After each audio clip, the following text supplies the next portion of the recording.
এখন কি হবে কেমন করে কই এখন। আপনাদের কোন দিকে মনে হচ্ছে পাল্লা ভারী, বিজেপি তৃণমূল? পাল্লা ভারী বলে এবার বিজেপি। হ্যাঁ, কেন কেন ভারী মনে হচ্ছে? সবাই তো বিজেপিকে চায় এবার। নমস্কার, আপনারা দেখছেন হাউ দ্য ইন্ডিপেন্ডেন্ট মিডিয়া, সঙ্গে আমি সুমিত। আজকে আমরা আছি ধূপগুড়ির মার্কেটে। এবার এই ধূপগুড়ির মার্কেটে সামনেই যেহেতু ধূপগুড়ি উপনির্বাচন রয়েছে, বিধানসভা উপনির্বাচন, সেই কারণে নির্বাচনের পাল্লা কার কোন দিকে ভারী, কি ভাবছে মানুষ, আমরা একটু সরজমিনে সরাসরি মানুষের সঙ্গে কথা বলে নেব এবং নিয়ে নেব তাদের ব্যক্তিগত মতামত, এবং তা দিয়ে বিধানসভা ভোটের কোন দিকে দাঁড়িকাঠি দাঁড়ায় সেই নিয়ে আমরা মানুষ কী ভাবছে একটি পর্বে বিভিন্ন আলোচনা, মানুষের সঙ্গে সাক্ষাৎকার এবং তাদের মতামত নিয়ে নেব। এই সামনেই ধূপগুড়ি উপনির্বাচন, সবাই প্রচার করছে নিজের মতন করে, আপনারা কি ভাবছেন?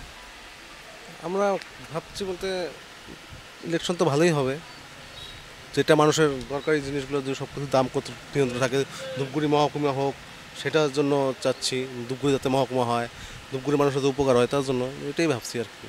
কী দাবি ধূপগুড়ি মানুষের, বেসিক দাবিগুলো কী কী?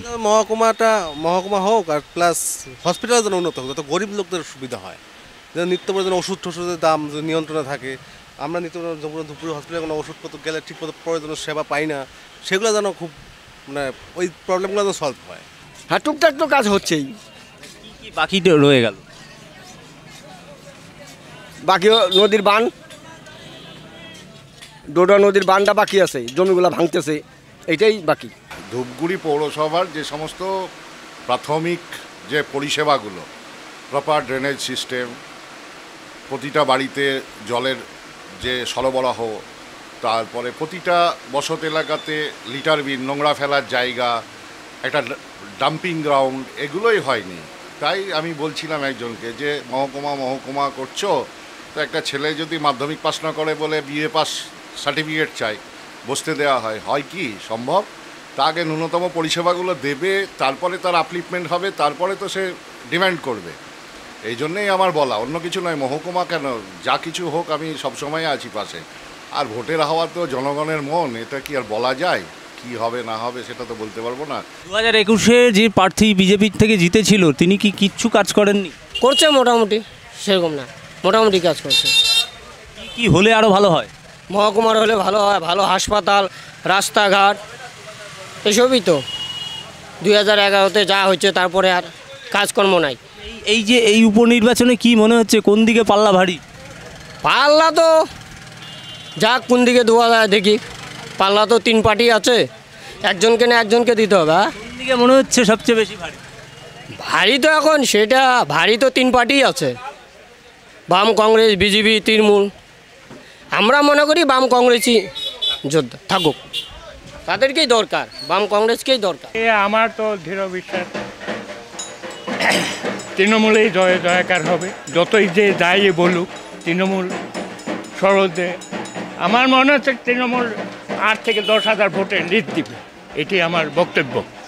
দুইজনের পাল্লাই তো ভারী দেখা যাচ্ছে, বিজেপিরও পাল্লা ভারী আছে, তৃণমূলেরও আছে। এখন দেখা যাক, এখন পিএম কংগ্রেস জোট করেছে, সিপিএম যোগ করছে। এখন দেখেন, ভোট তো সবাই দিবে, যাতে জনগণের উপকার হয় সেরকম প্রার্থী আমাদের দরকার। যে সমস্ত রাজ্যে বিজেপি আছে অনেক সুযোগ সুবিধা আছে, কিন্তু আমাদের এখানে সে ধরনের সুযোগ সুবিধা নাই, এইটা আশা নিয়েই পরিবর্তন। অনেকে অভিযোগ করছে ঘর বাড়ির যে টাকাগুলো সেগুলো অনেক আটকে যাচ্ছে। হ্যাঁ, এরকম হচ্ছে, মানে কি আমারই তো 1,70,000 টাকা পাইছি, ঘরেও যেতে পারি না, বাইরেও থাকতে পারি না, পরিস্থিতি এইরকম। টাকাটা কিন্তু প্রধানমন্ত্রী আবাস যোজনার টাকা। হ্যাঁ, সেই টাকা আটকে দেওয়ার অধিকার কিন্তু তাদের নেই, তারা কিন্তু দিচ্ছে। কিন্তু এরা তো বলতেছে যে রাজ্যই দিচ্ছে 40%, 60% কেন্দ্র দিচ্ছে। এখন আমরা কোনটা সঠিক কোনটা কি জানি।